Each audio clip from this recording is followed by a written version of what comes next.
मानवत येथे रस्त्यावर धोकादायकरित्या लावलेल्या वाळूच्या हायवावर धडकून दुचाकीस्वार ठार झाला।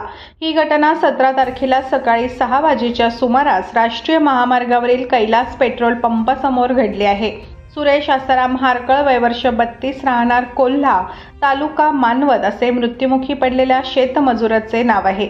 याबाबत अधिक माहिती अशी की एका मित्राच्या मोटरसायकलमधील पेट्रोल संपल्यामुळे सुरेश पेट्रोल आणण्यासाठी शहरातील रूढी शिवारातील कैलास पेट्रोल पंप येथे मोटरसायकल क्रमांक MH22AQ3512 वरून गेला होता।